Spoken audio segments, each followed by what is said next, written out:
Shalom, povo de Deus! Graça e paz do Senhor Jesus, meus queridos irmãos. Estamos começando mais um momento de pastoreio. A nossa oração é que Deus abençoe ricamente a sua vida. O Senhor é o supremo pastor, o bom pastor que tem cuidado de cada um de nós. A Ele a glória e o louvor para todos sempre. Quero lhe convidar para nesse momento nós orarmos ao Senhor. Vamos buscar a presença do Deus eterno. Vamos falar com o Senhor. Deus querido e amado, muito obrigado pela oportunidade de termos mais um momento de pastoreio. O Senhor tem cuidado da nossa vida de uma forma tão amorosa e nós te damos todo louvor e glória. Só o Senhor é digno. Rogamos a tua bênção para esse momento, que o teu Espírito esteja falando ao nosso coração pela tua palavra, que o Senhor encha a nossa alma de louvores a ti, que sejam expressos em espírito e em verdade, que tu venhas conduzir, ó Deus, esse momento e que o teu nome seja exaltado e glorificado. Oramos assim, em nome e para a glória de Jesus. Amém e amém. Quero lhe convidar para, nesse momento, louvar ao Senhor. A Bíblia nos chama para cantarmos músicas que glorificam ao nosso Deus. Vamos fazer isso nesse momento.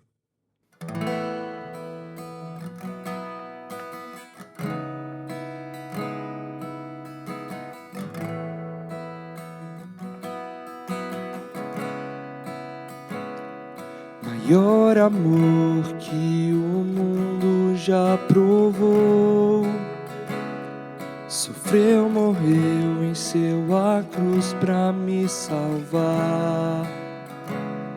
E até que eu veja a tua face, tua graça é o que me basta, confio em ti.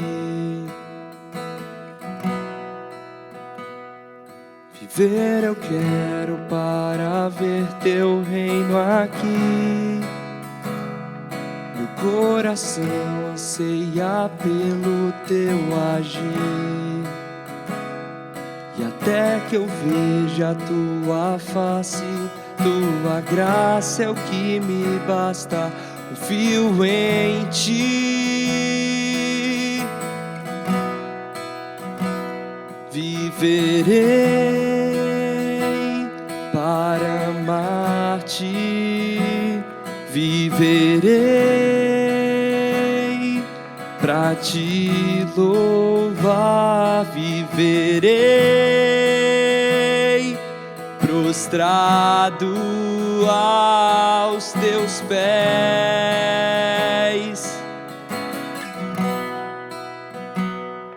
Por tua voz o mundo veio a existir. Tu és a vida, o Redentor que veio a mim.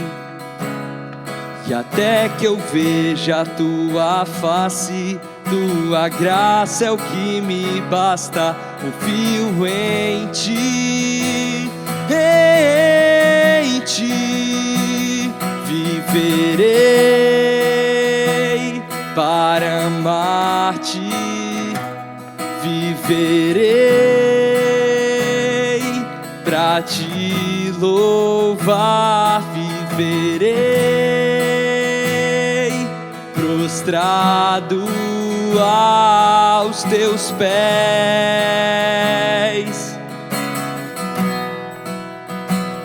Viverei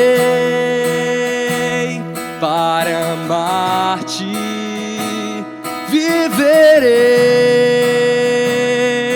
pra te louvar, viverei prostrado aos teus pés.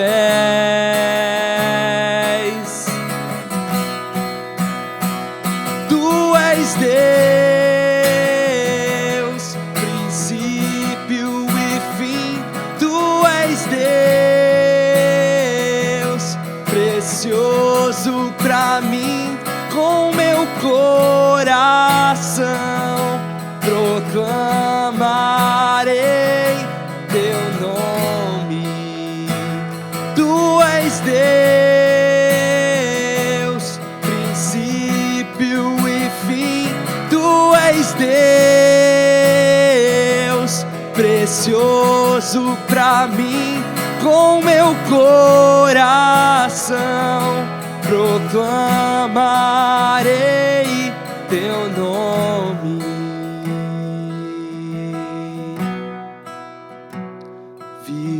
Viverei para amar-te, viverei para te louvar, viverei prostrado aos teus pés. Maior amor que o mundo já provou.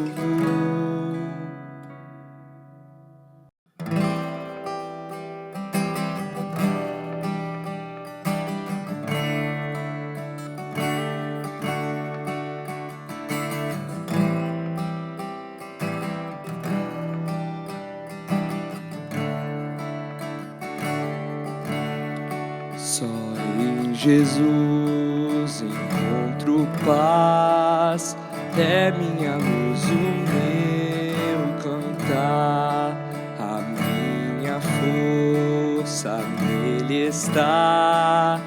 Na tempestade tenho paz.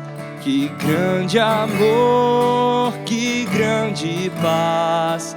O meu temor embora vai, meu Redentor é tudo em mim. Firme no amor de Deus estou. Só em Jesus que veio a nós, como cordeiro se entregar. Mostrou amor e retidão, morrendo por amor a nós. Na rude cruz onde sofreu, Jesus cumpriu o amor de Deus e lá levou o meu pecar. Posso em Cristo livre estar.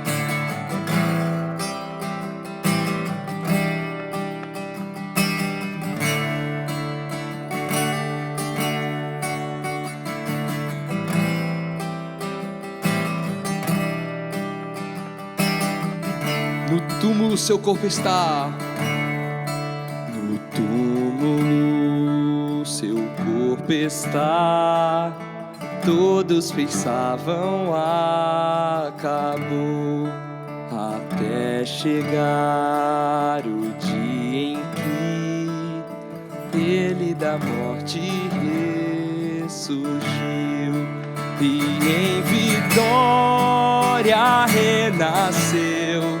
Livrou-me dos pecados meus. Hoje ele é meu e dele sou. Seu sangue sobre mim ficou. A morte eu não temo mais. É o poder de Deus em mim. O meu viver e o meu morrer está no comando do meu Deus. Ninguém vai mais me separar das suas mãos, do seu cuidar. irá levar-nos ao seu lar. Só em Jesus firmado estou, só em Jesus firmado estou, só em Jesus firmado estou.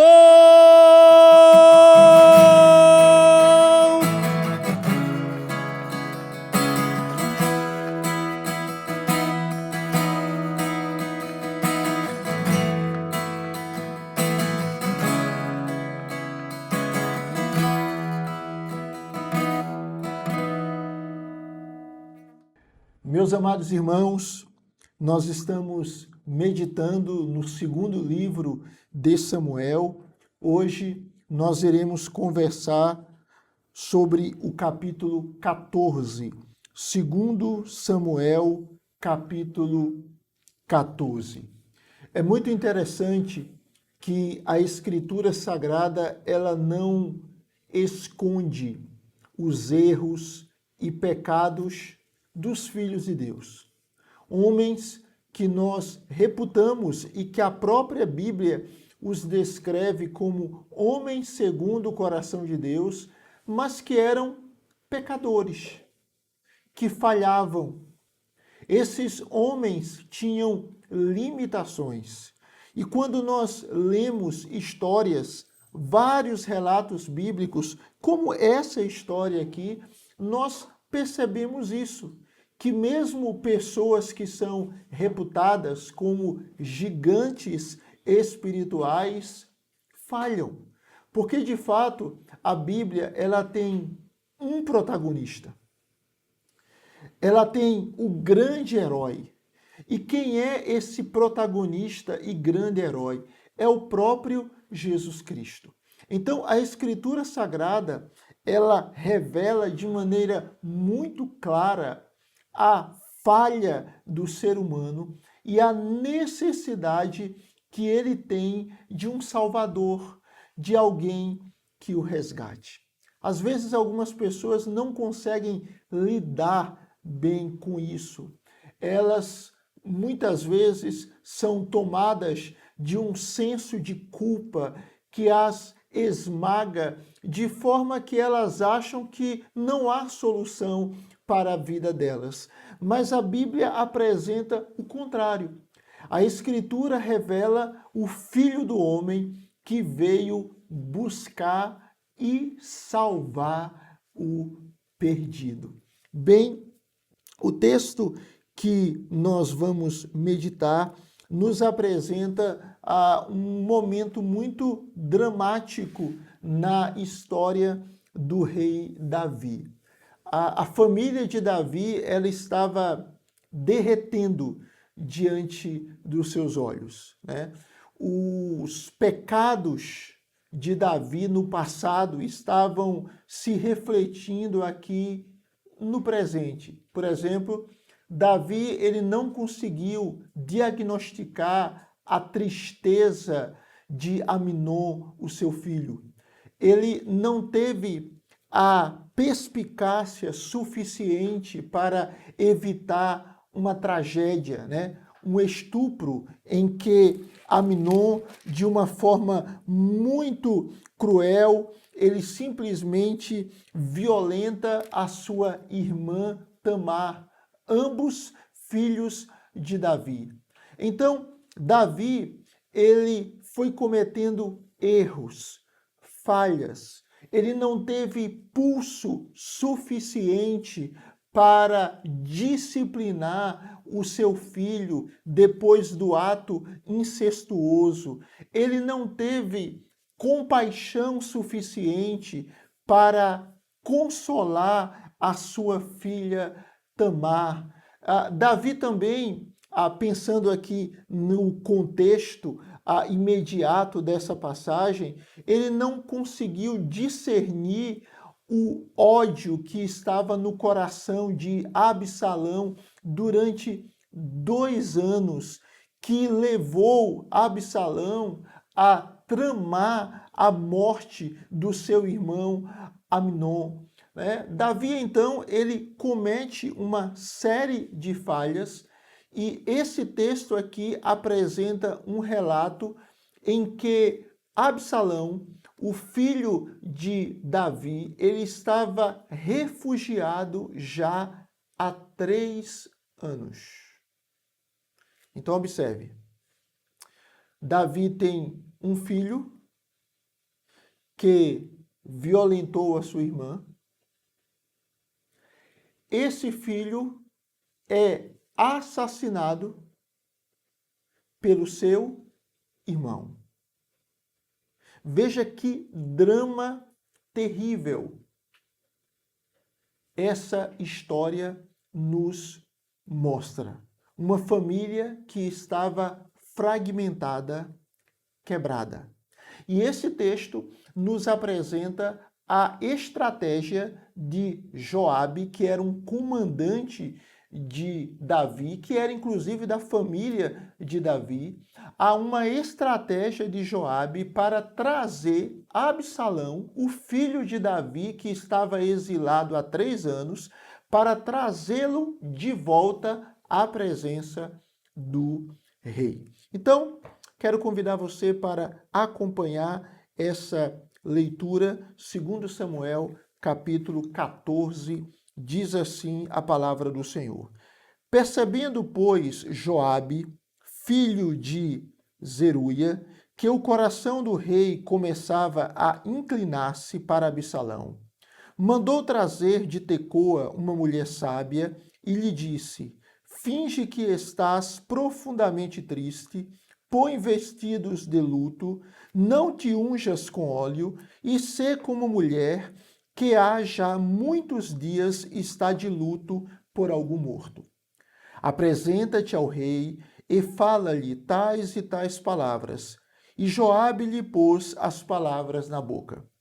A mulher tecoíta apresentou-se ao rei e, inclinando-se, prostrou-se com o rosto em terra e disse: salva-me, ó rei.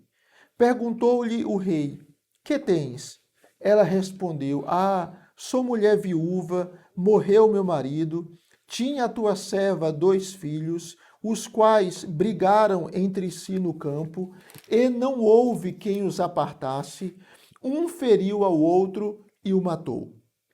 Eis que toda a parentela se levantou contra a tua serva e disseram: dá-nos aquele que feriu a seu irmão, para que o matemos, em vingança da vida de quem ele matou, e para que destruamos também o herdeiro. Assim, apagarão a última brasa que me ficou, de sorte que não deixam a meu marido nome, nem sobrevivente na terra. Disse o rei à mulher: vai para a tua casa, e eu darei ordens a teu respeito.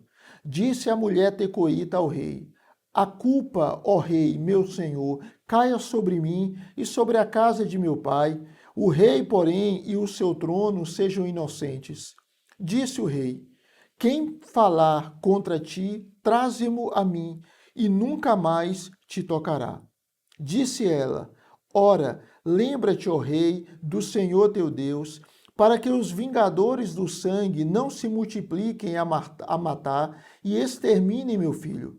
Respondeu ele: tão certo como vive o Senhor, não há de cair no chão nenhum só dos cabelos de teu filho. Então disse a mulher: permite que a tua serva fale uma palavra contigo, ó rei, meu senhor. Disse ele: fala. Prosseguiu a mulher: por que pensas tu de outro modo contra o povo de Deus? Pois, em pronunciando o rei esse juízo, condena-se a si mesmo, visto que não quer fazer voltar o seu desterrado. Porque temos de morrer e somos como águas derramadas na terra, que já não se podem juntar. Pois Deus não tira a vida, mas cogita meios para que o banido não permaneça arrojado de sua presença. Se vim agora falar esta palavra ao rei, meu senhor, é porque o povo me atemorizou, pois dizia a tua serva: falarei ao rei, porventura ele fará segundo a palavra da tua serva.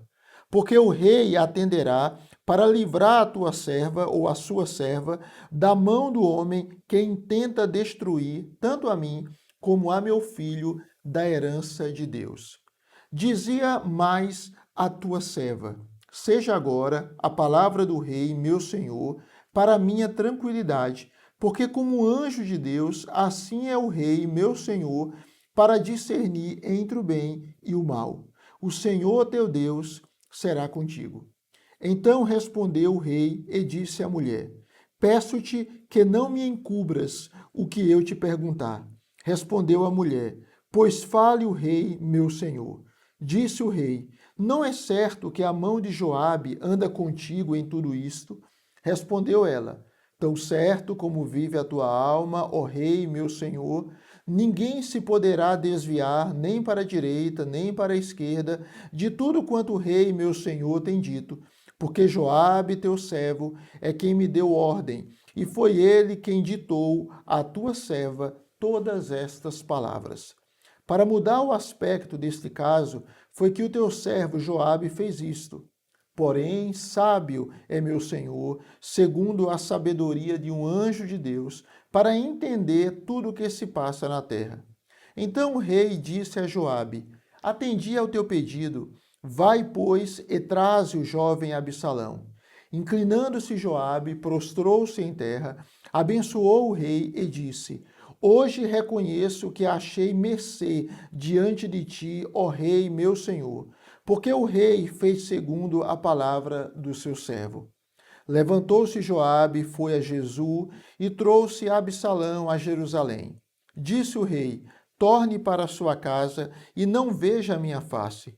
Tornou, pois, Absalão para sua casa e não viu a face do rei.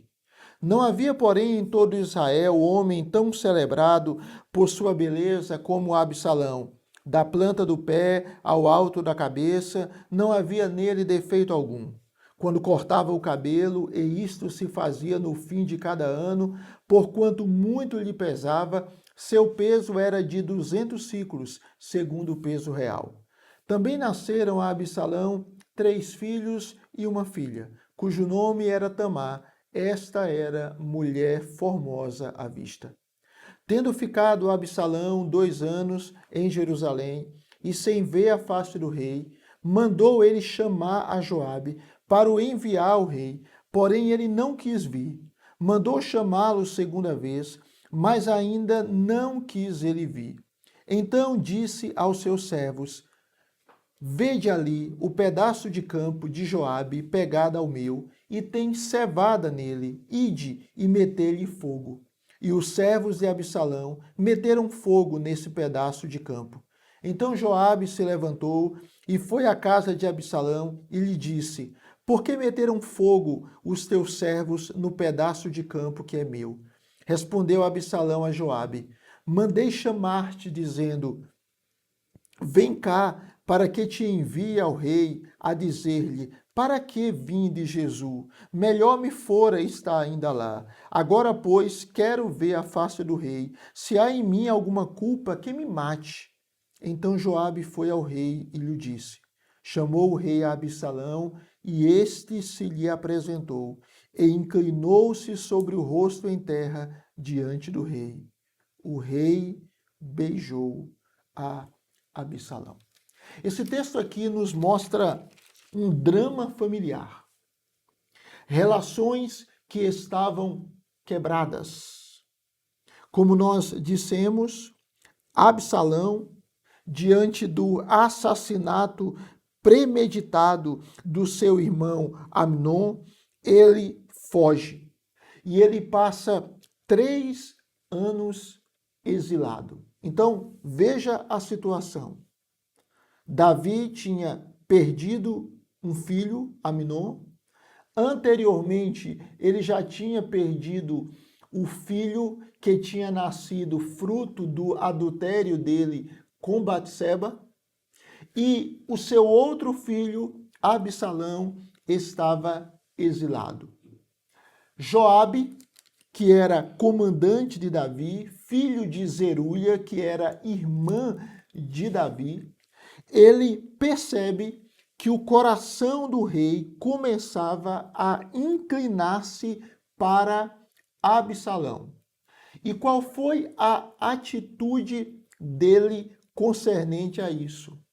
Ele vai falar com uma mulher sagaz que deveria se fingir de uma viúva enlutada, e ela iria contar para Davi um drama semelhante ao drama enfrentado por Adão e Eva quando Caim matou Abel. O texto continua dizendo que aquela mulher, ela conta uma história fictícia, como se fosse verdadeira. Ela se apresenta como uma viúva que tinha 2 filhos que brigaram no campo e um matou o outro. E agora a sua parentela queria que ela entregasse o filho assassino para ser morto. Mas o problema é que a morte desse filho seria como o apagar da última brasa que ficou da família, pois o nome do seu marido seria varrido na história, uma vez que não haveria mais descendente dele na terra, porque um filho foi assassinado pelo seu irmão e o outro filho seria alvo da pena de morte. Quando aquela mulher conta essa história para Davi, Davi, muito provavelmente comovido, ele ordena à mulher que volte para sua casa, pois ele daria ordens a seu respeito. Aquela mulher, quando vê isso, ela diz: "A culpa, ó rei, meu senhor, caia sobre mim e sobre a casa do meu pai. O rei, porém, e o seu trono sejam inocentes." Davi ele é tomado por um senso de justiça e ele dá garantias àquela mulher. Ele diz o seguinte: "Quem falar contra ti, traze-mo a mim e nunca mais te tocará." Mas aquela mulher não se dá por satisfeita e ela diz ainda ao rei: "Lembra-te, ó rei, do Senhor teu Deus, para que os vingadores de sangue não se multipliquem a matar e exterminar meu filho." Ou seja, Deus ou Davi garanta que meu filho não vai ser morto. O que Davi faz? Ele oferece novas garantias à mulher, dizendo que tão certo como vive o Senhor, não há de cair no chão nem um só dos cabelos de teu filho. Versículo de número 11. O texto prossegue dizendo que aquela mulher, ela continua e ela traz uma exortação ao rei. Versículo de número 12, ela pede a permissão para trazer mais uma palavra ao rei. E no versículo de número 13, ela diz: "Por que pensas tu de outro modo contra o povo de Deus? Pois em pronunciando o rei esse juízo, condena-se a si mesmo, visto que não quer fazer voltar o seu desterrado." Quem é o desterrado? Absalão. Então aquela mulher está dizendo o seguinte: "Davi, a tua sentença é incoerente com o teu procedimento. Tu estás dizendo que o meu filho não deve ser morto, o meu filho que assassinou o seu irmão. E como é que você não recebe o seu filho que assassinou o seu outro filho?" Ou seja, a tua palavra, ela é incoerente. Você está dizendo uma coisa e fazendo outra. O texto, então, traz outros detalhes. E quando nós chegamos no versículo de número 17, aquela mulher afirma: "Seja agora a palavra do rei, meu senhor, para a minha tranquilidade." E ela faz um elogio a Davi, ela diz: "Porque como um anjo de Deus, assim é o rei, meu senhor, para discernir entre o bem e o mal. O Senhor teu Deus será contigo." Veja, ela está dizendo a Davi que ele indiciou a si mesmo. Ele é acusado do exílio de seu filho desterrado, Absalão. Ela então apresenta a expectativa de que o rei, de alguma forma, traga o exilado de volta. Veja, o argumento da mulher é o seguinte: se Davi se propôs a proteger um filho culpado que ele sequer conhecia, a sua obrigação é ainda maior de proteger o seu próprio filho amado. Se Davi perdoou o assassino do filho daquela mulher, por que que ele não poderia perdoar o homem que havia planejado a morte de Aminon? Observe a fratura exposta que estava no coração de Davi, que estava presente naquela família. Davi então percebe que aquela mulher era apenas uma atriz, que estava fazendo o papel de uma viúva enlutada pela morte do filho para lhe entregar uma mensagem em nome de Joabe. O rei discerne isso. E quando Davi pergunta para ela, não é certo que a mão de Joabe anda contigo em tudo isto? A mulher confirma. E ela, além disso, defende Joabe dizendo, para mudar o aspecto deste caso, foi que o teu servo Joabe fez isto. E ela elogia novamente Davi, dizendo, porém sábio é meu senhor. Segundo a sabedoria de um anjo de Deus. Diante daquela situação, presta atenção, Davi toma uma decisão. Ele tem agora a atitude de ordenar a Joabe que traga o jovem Absalão.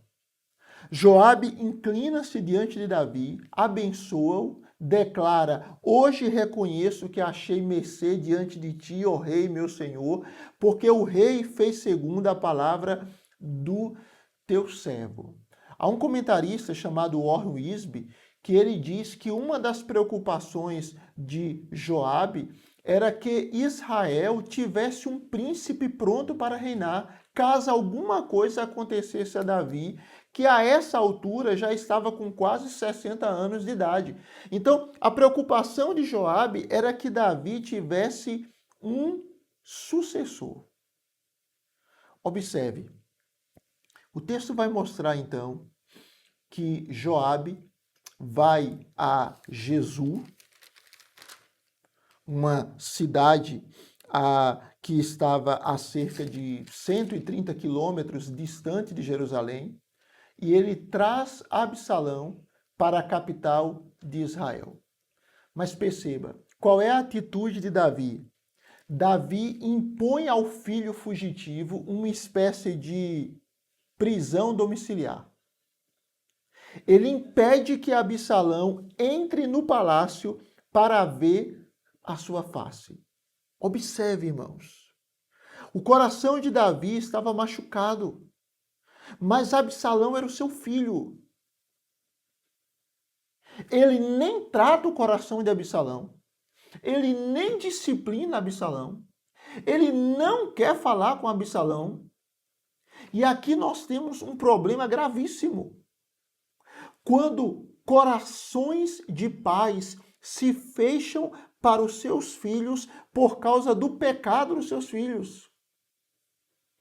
Quando pais que são escolhidos por Deus para serem representantes do Senhor diante dos seus filhos falham na missão.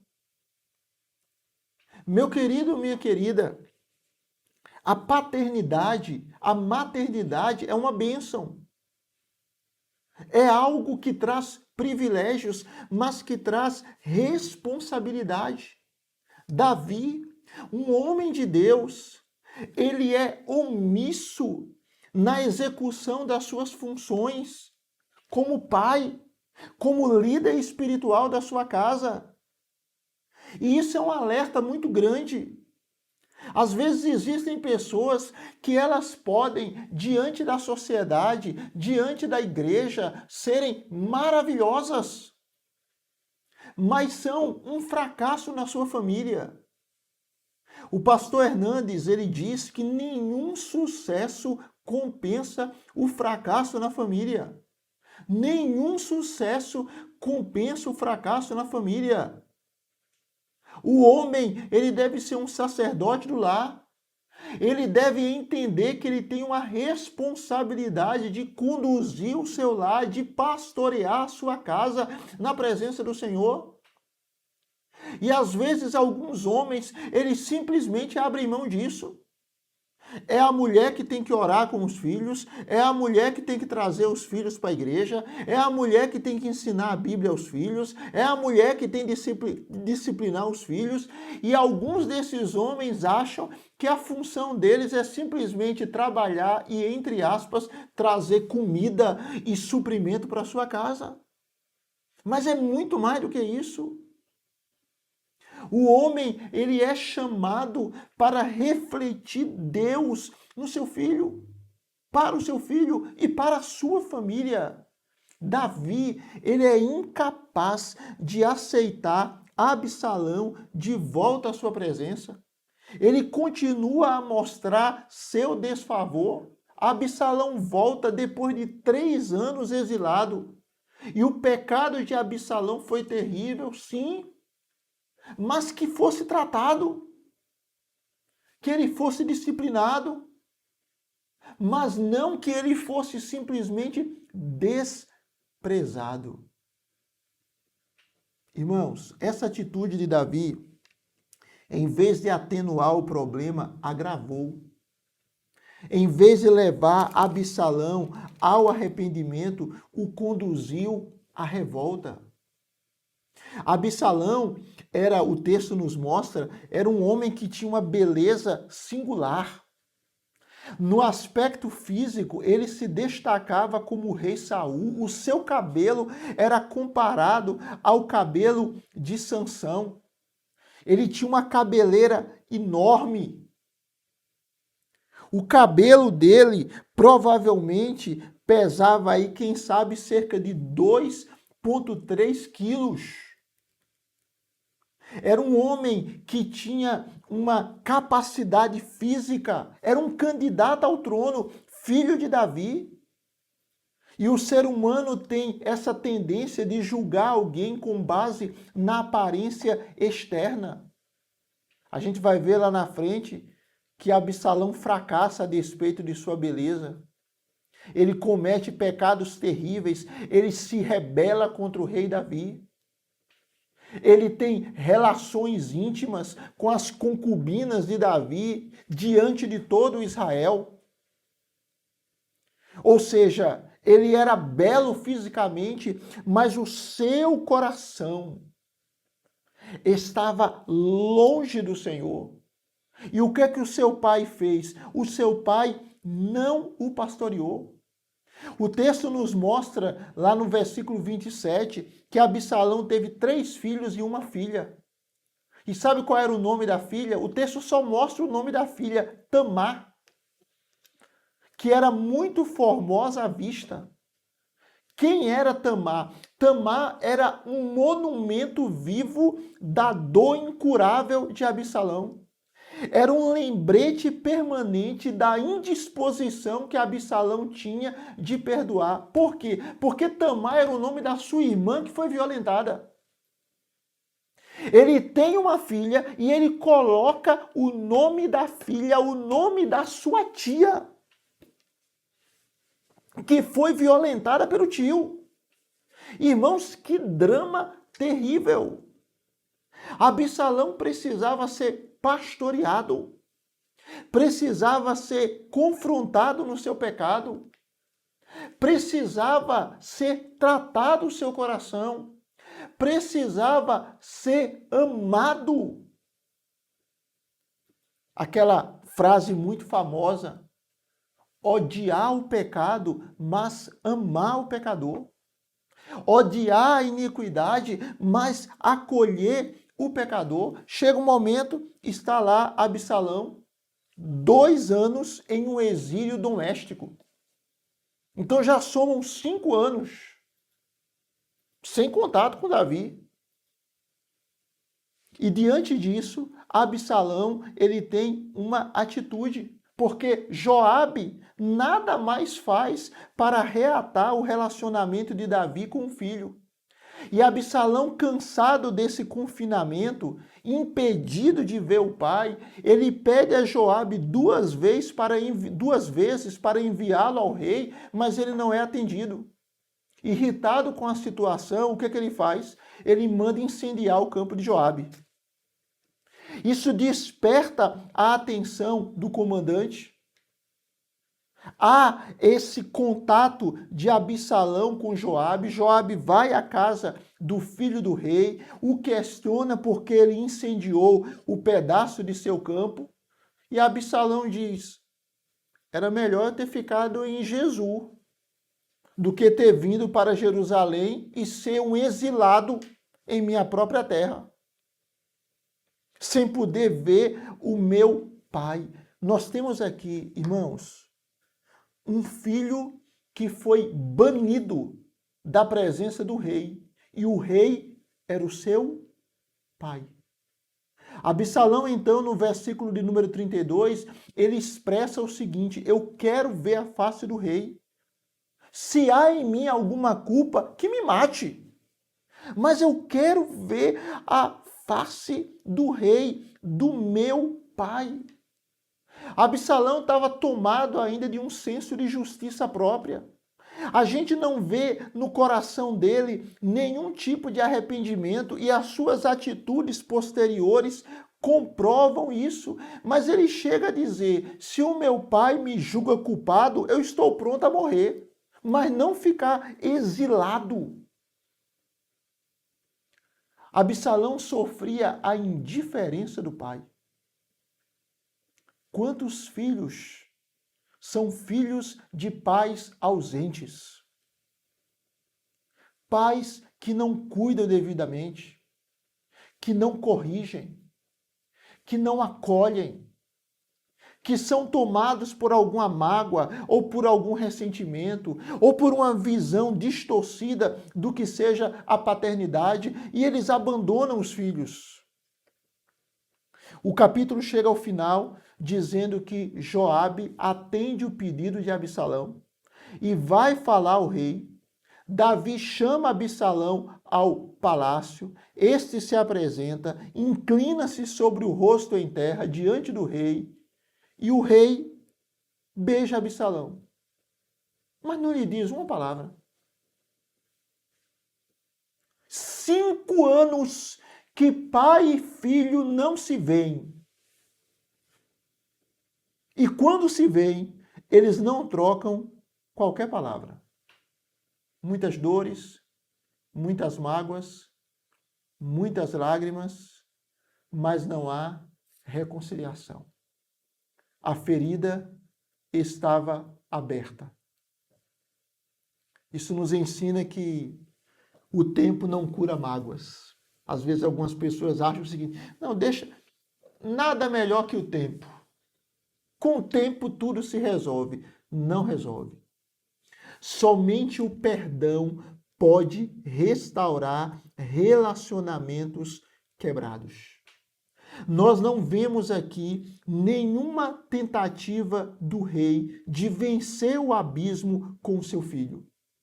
A frieza, a indisposição em perdoar, a mágoa, e isso aqui se torna uma porta aberta para a futura rebelião de Absalão.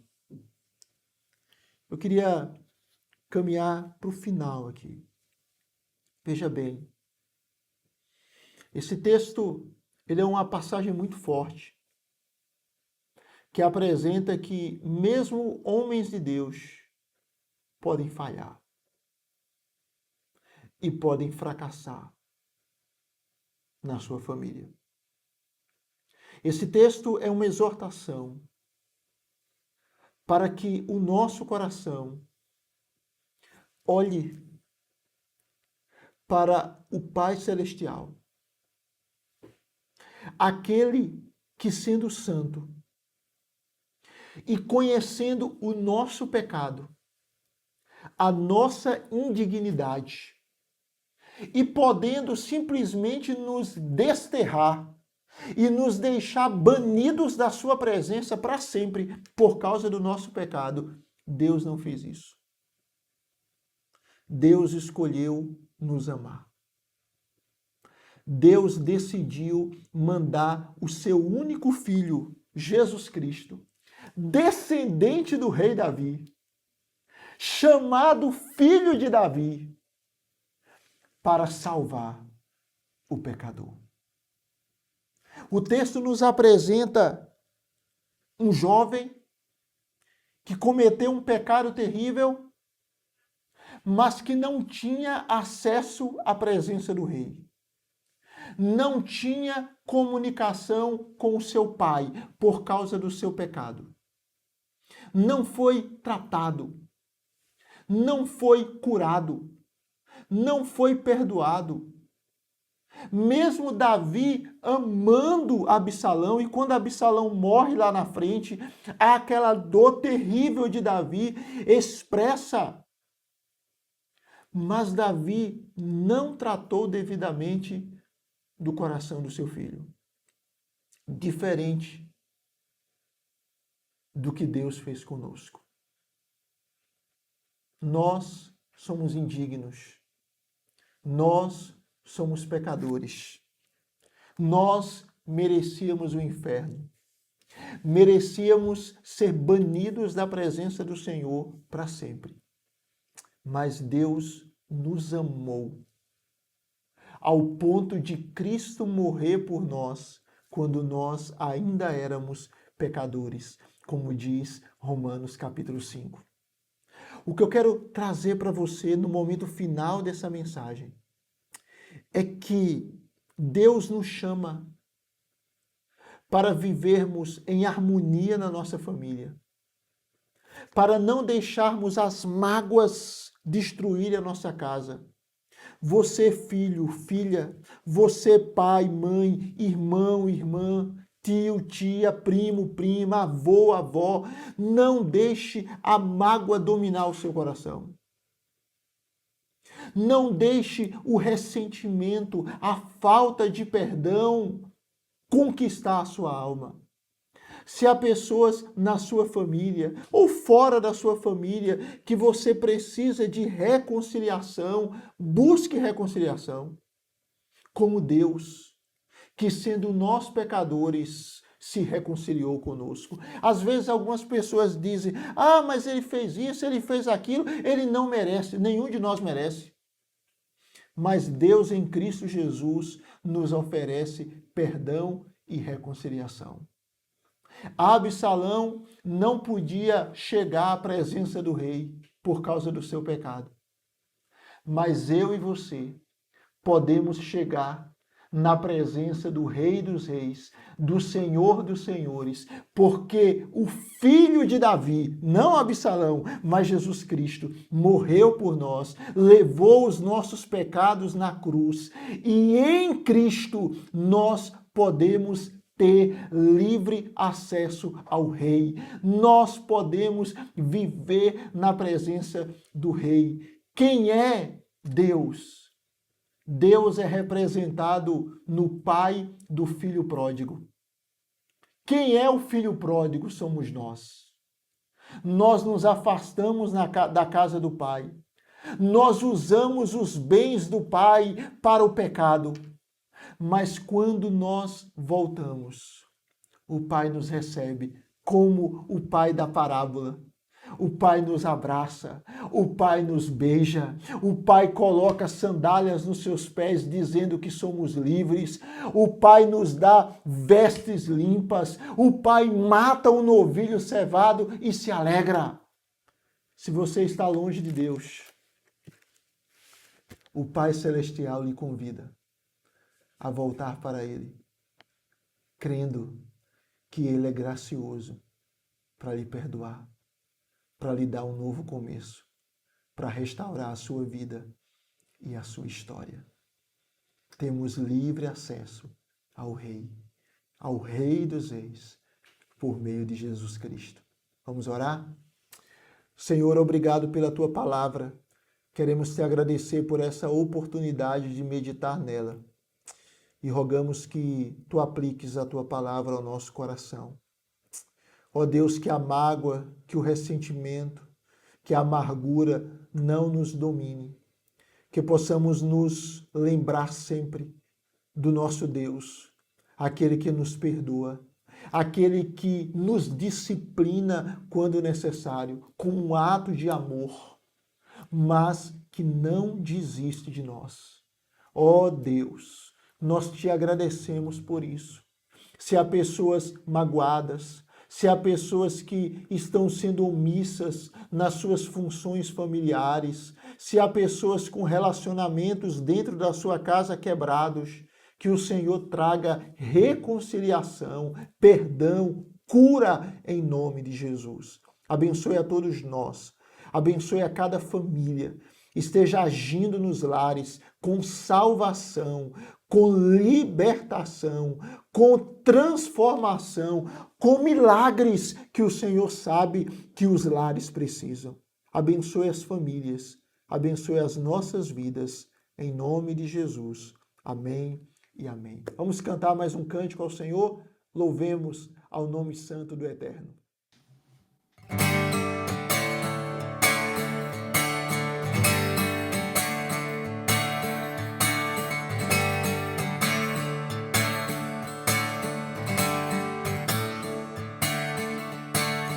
Vivo hoje, estou aqui, pois Ele decidiu me amar, e então eu posso livre andar. O seu sangue sobre mim me comprou, me restaurou, sem culpa então me tornou. O passado já não mais tem poder, pois novo sou, nele vou viver, posso amar. Toda a morte e o sofrer não me assustarão jamais, pois foi Ele quem venceu em meu lugar. Jesus Cristo, Rei dos Reis, nos trouxe a redenção, a esperança retornou, graça e paz nos revelou.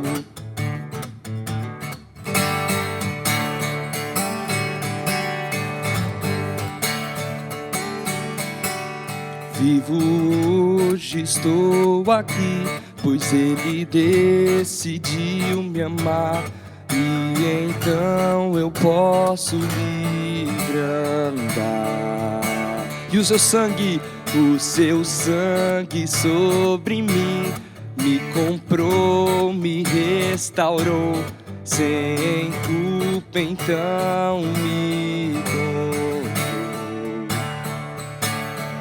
O passado já não mais tem poder, pois novo sou, nele vou viver, posso amar. Toda a morte e o sofrer não me assustarão jamais, pois foi Ele quem venceu em meu lugar. Tudo entregar, vou me render aos seus pés, vou me lançar. Tudo entregar, vou me render aos seus pés, vou me lançar. Tudo entregar, vou me render aos seus pés, vou me lançar. Tudo entregar, vou me render aos seus pés, vou me lançar. Tudo entregar, vou me render aos seus pés, vou me lançar. Tudo entregar, vou me render aos seus pés, vou me lançar. O passado já não mais tem poder, pois novo sou, nele vou viver, posso amar. Toda morte e o sofrer não me assustarão jamais, pois foi Ele quem venceu em meu lugar. Jesus Cristo, Rei dos Reis, nos trouxe a redenção, a esperança retornou, graça e paz nos revelou. Jesus Cristo, Rei dos Reis, nos trouxe a redenção, a esperança retornou, graça e paz nos revelou. Jesus Cristo, Rei dos Reis, nos trouxe a redenção, a esperança retornou, graça e paz nos revelou.